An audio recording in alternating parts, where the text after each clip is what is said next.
어제 것과 관련해서 4장 1절부터 11절까지의 말씀을 살펴보도록 하겠습니다.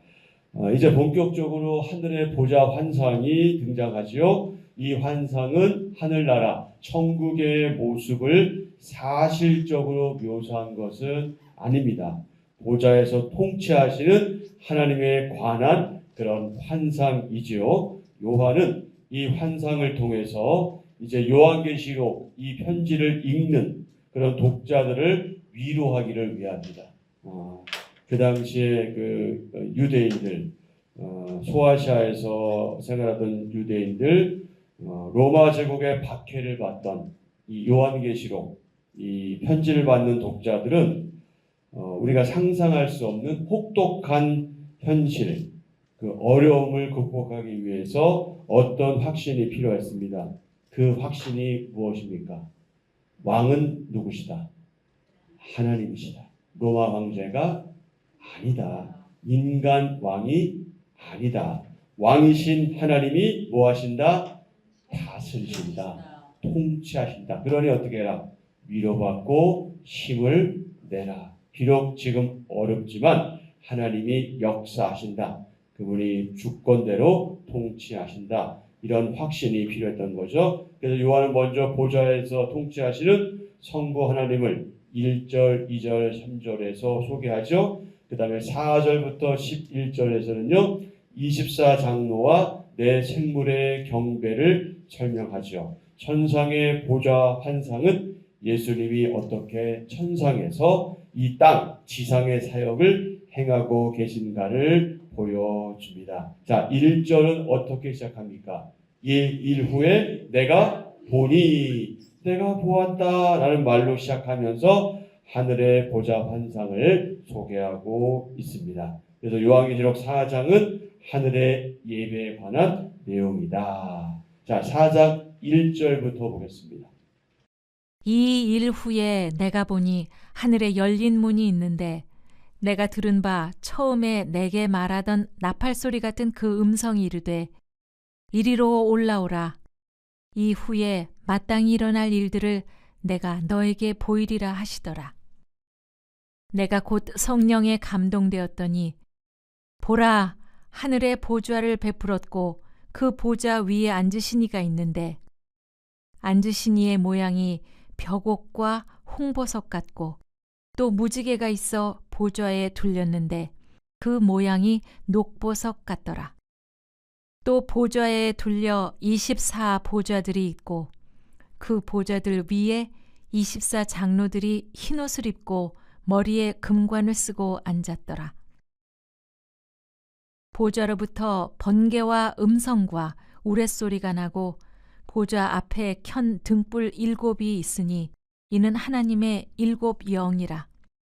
보좌 앞에 수정과 같은 유리바다가 있고 보좌 가운데와 보좌 주위에 4 생물이 있는데 앞뒤에 눈들이 가득하더라. 그 첫째 생물은 사자 같고 그 둘째 생물은 송아지 같고 그 셋째 생물은 얼굴이 사람 같고 그 넷째 생물은 날아가는 독수리 같은데 4 생물은 각각 6 날개를 가졌고 그 안과 주위에는 눈들이 가득하더라.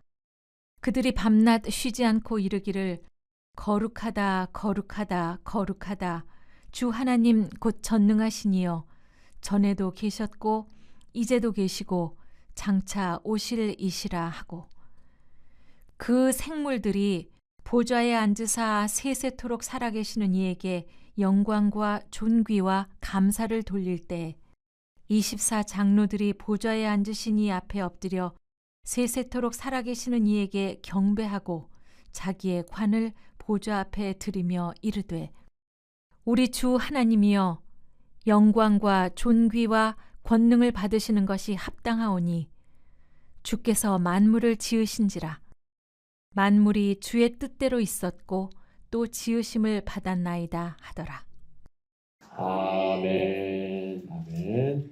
자, 4장 5절부터 11절 관련해서 오늘의 말씀 요약입니다. 보좌 앞에 등불 7이 있는데 이는 하나님의 일곱 영입니다.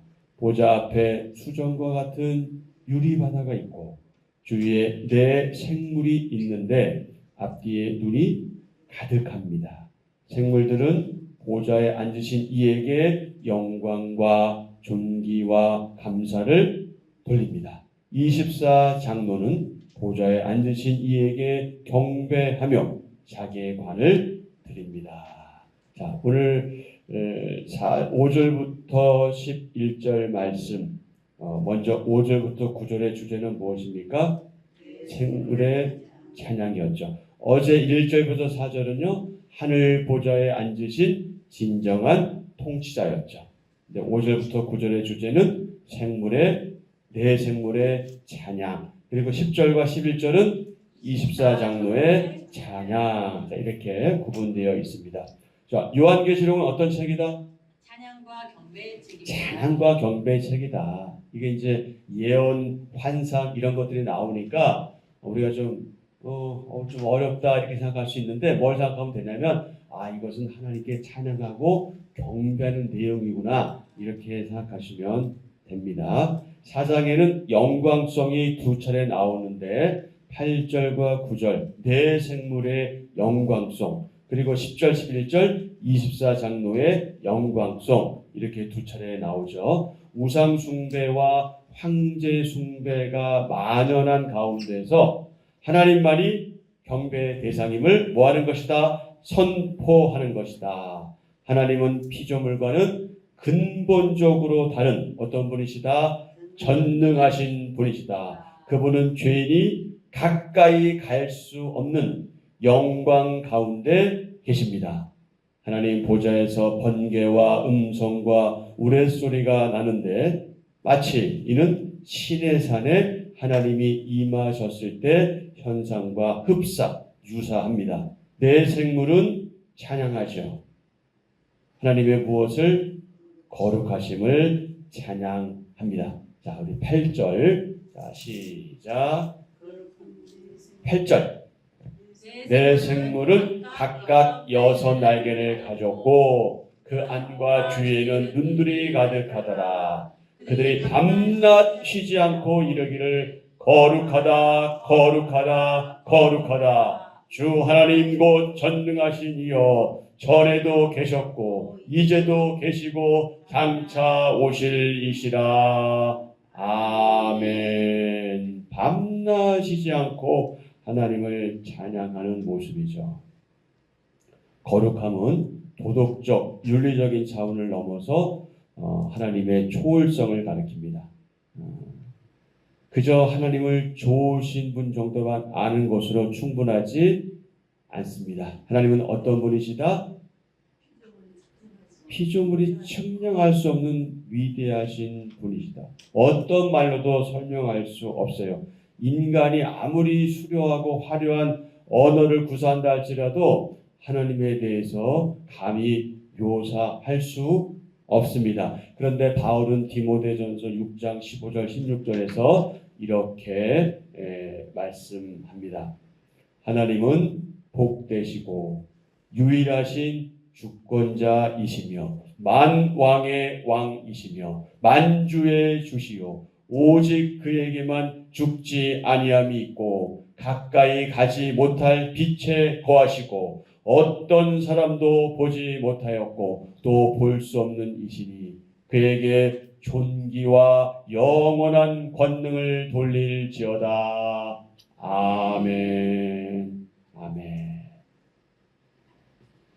창조주와 피조물의 격차를 느낄 때 우리는 창조주 앞에서 어떻게 반응하나요?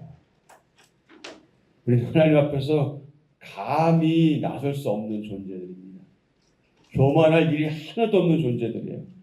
근데 여러분, 우리가 얼마나 하나님 앞에서 정말 짚고 까불고 그렇게 살아가고 있습니까? 아무것도 아닌 존재가. 오늘 우리 눈만 와도 지금 제가 훨씬 더 빨리 올 수 있는 시간인데 빨리 올 수 없어요.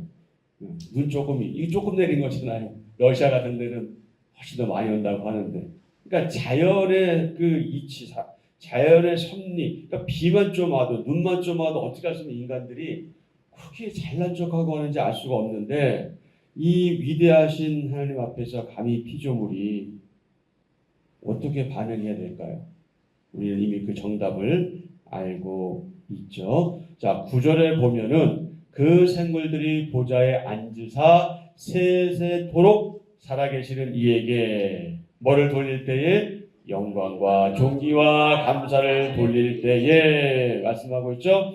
여기서 세세토록 하는 것은 뭐 여러분 잘 아시겠지만 일정 기간 또는 한 사람의 생명 주기를 나타내는 한 세대를 가리키는데요. 영원히 또는 오래도록 뭐 이런 의미를 가지고 있습니다.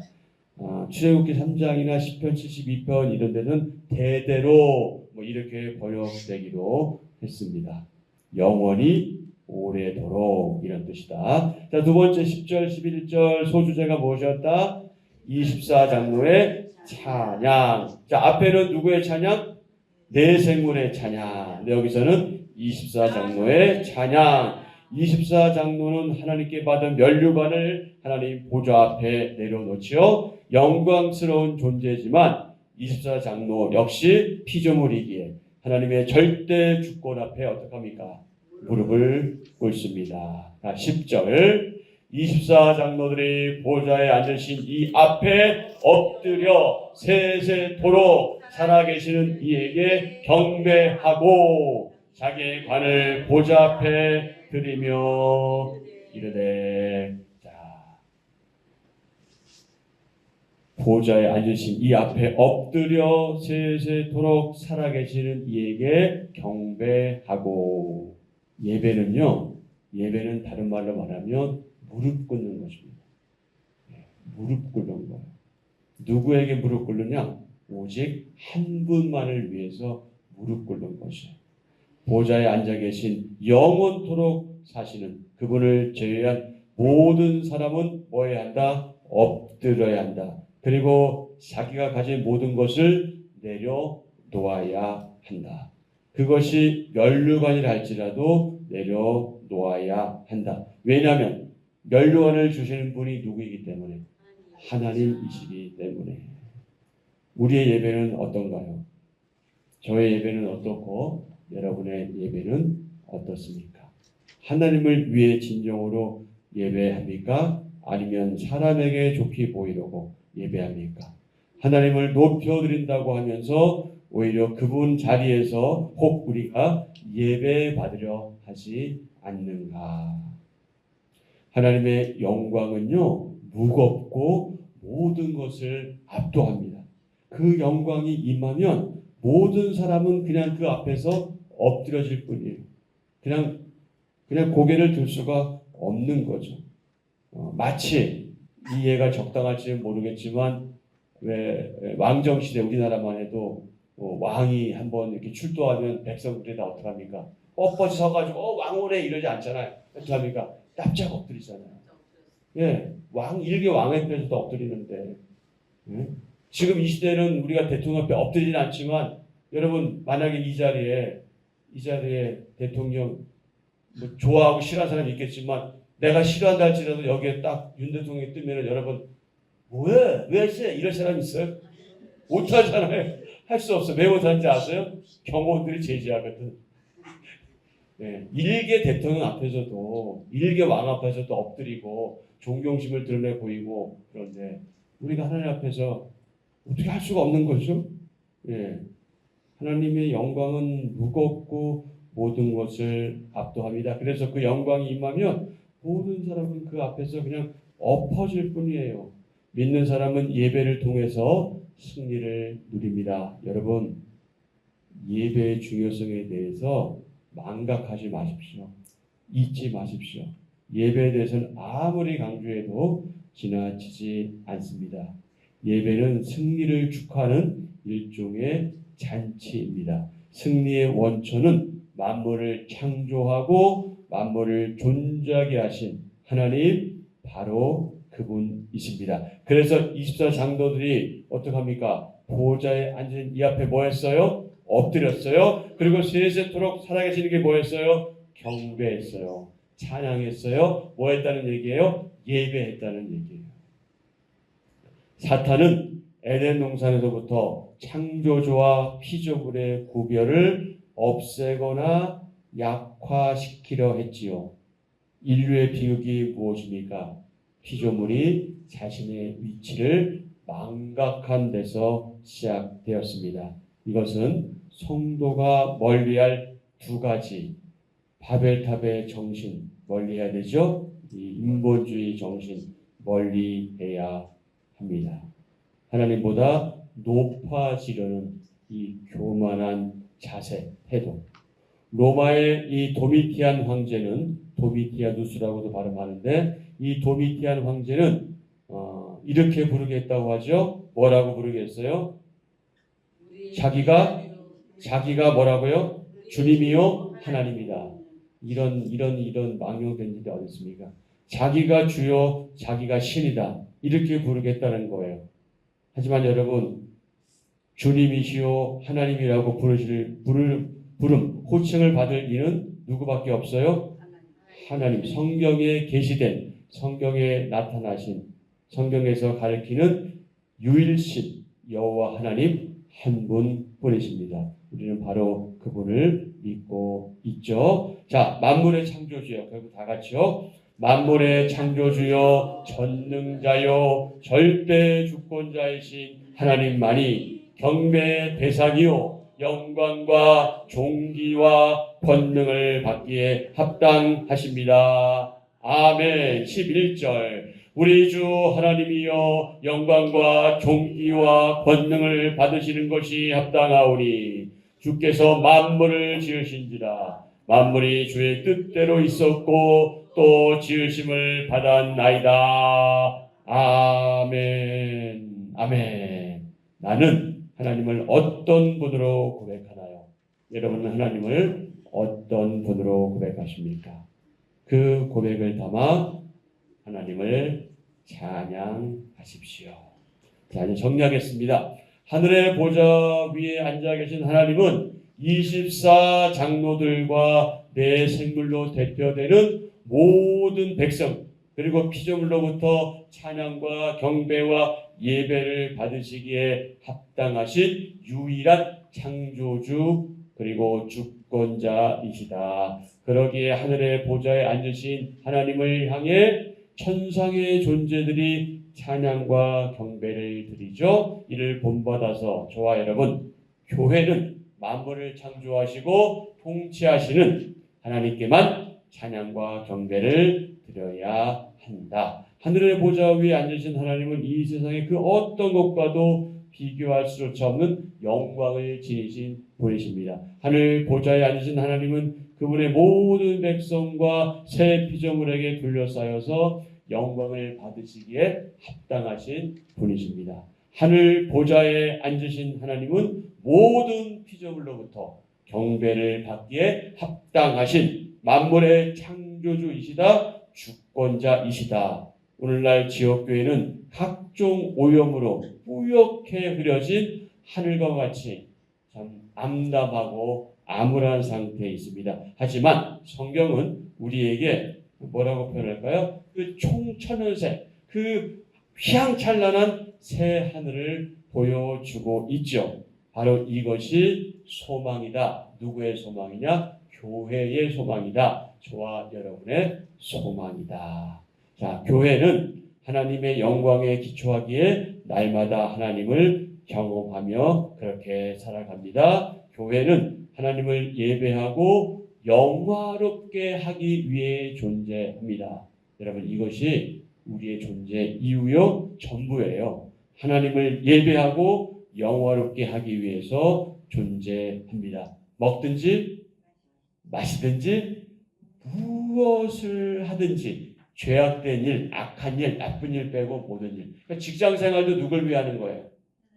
하나님의 영광을 위해서 일하는 거예요. 우리 단순하게 먹고 살려고 하는 게 아니에요. 하나님의 영광을 위하다 보니까 먹고 살게 하시는 거예요. 생각이 다르죠. 근데 우리가 먹고 살기 위해서 하면은 직장 생활이 재미가 없어요. 왜? 안 하고 싶죠. 일 안 하고 먹고 살면 얼마나 좋겠어요. 근데 일하게 하시거든. 일하는 목적을 바르게 알면 그런 모든 생활, 직장 생활 비롯해서 모든 생활 속에서 어려움도 있고 힘듦도 있지만 그것을 견뎌내기 훨씬 수월해요. 근데 하나님의 영광을 생각하지 않고 오직 내가 먹고 사는 것에만 몰입하게 되면 당장이라도 때려치고 싶지. 예. 그게 아니거든요. 무엇을 하든지 우리는 다 하나님을 예배하고 영원하게 하기 위해 존재한다는 사실을 잊어서는 안 되고요. 마지막으로 교회는 하나님의 통치하심을 믿음으로 믿고 그리고 승리함을 늘 희망하고 소망하면서 기대해야 한다. 그래서 한마디로 다시 말씀드리면 교회는 하나님의 통치를 믿음으로 승리한다. 예수님이 나팔 소리 같은 음성으로 여호와를 부르셨듯 지금도 저와 여러분 우리를 부르십니다. 하늘 보좌에 앉으신 하나님의 영광을 보고 그분의 통치를 받아야 하죠. 그러면 반드시 우리는 승리하게 될 것입니다. 우리는 바로 그 사실을 믿는 하나님의 사람들입니다. 아멘. 자, 그 한절 묵상 옆에 그 마이크란 분이 한 말이 있어요. 자, 그분이 뭐라고 얘기했습니까? 예배란 우리의 전부를 드리는 것이기에 우리 마음의 지성소와 삶의 모든 영역이 예배 장소가 되어야 한다. 아멘. 근데 사실 여러분 우리의 것은 없어요. 예, 우리의 전부라고 했지만 우리 것은 없어요. 다 누구의 것이에요? 다 그분의 것이에요. 그런데 그분의 것인데 우리에게 주셨으니 얼마나 감사한 일이에요. 나는 왜 이렇게 없어? 나는 왜 이렇게 불행해? 그렇게 말할 수 없는 거죠. 그래서 우리는 우리에게 주신 것에 감사하고 자족하는 생활을 해야 되는 것이죠. 우리에게 문제가 무엇이냐면 자꾸 비교하는 거예요. 자꾸 비교하면 어떻게 돼요? 나는 쪼그라들어요. 자꾸 쪼그라들어요. 우리 옆집 동의 사람은 어떤데, 옆집 이웃은 어떤데, 저 사람은 어떤데 이러면 인생 살만 나지 않아요. 관계없어요. 나에게 주신 거예요. 그걸로 감사하고 자족하고 만족하면 거기에 기쁨이 있어요. 인생에 맛이 있어요. 풍요로움이 있어요. 여러분 인생은 우리 권사님들 인생 나름 오래 사셨잖아요. 예? 얼마나 많은 일을 경험하셨어요. 솔직히 다 필요 없지 않아요? 필요 없습니다. 솔직히. 그러나 모든 것을 주신 하나님 그분으로 인해서 우리가 얼마나 정말 기쁘고 즐겁게 살 수 있는가 경험하셨잖아요. 그분 한 분이면 족한 거예요. 그래서 우리 하나님을 찬양하고 그분을 예배하는 거죠. 반드시 승리할 것이다. 자, 한 절 묵상입니다. 당시의 주라는 말은 로마 황제에게만 사용되었습니다. 하지만 하늘 보좌 앞에서는 하나님만을 주님으로 선포합니다. 또한 합당하다 하는 말이 로마 황제의 개선식에서 사용되었는데 하늘 보좌 앞에서 하나님이 영광과 존귀와 권능을 받으시기에 합당하다고 선포됩니다. 인간과 하나님의 무한한 본질적 차이를 인정할 때 하나님께 참된 경배를 드릴 수 있습니다. 세상에서 가장 합당한 일은 지극한 겸손으로 하나님을 경배하는 것입니다. 아멘. 오늘의 기도입니다. 하나님, 추하고 보잘것없는 제가 하나님의 거룩하심과 위대하심을 찬양할 수 있음이 큰 은혜입니다. 저의 작음과 연약함을 알고 주님 앞에 온 마음과 삶으로 엎드려 경배하게 하소서. 천지 만물을 지으신 하나님만이 모든 영광을 받으실 분임을 날마다 인정하고 고백하게 하소서. 예수님의 이름으로 기도합니다. 아멘. 아멘. 자, 계속하던 기도의 제목 또 여러분의 강구하시고 돌아가실 때 미끄러우니까 조심해서 주의해서 이렇게 돌아가시기 바랍니다.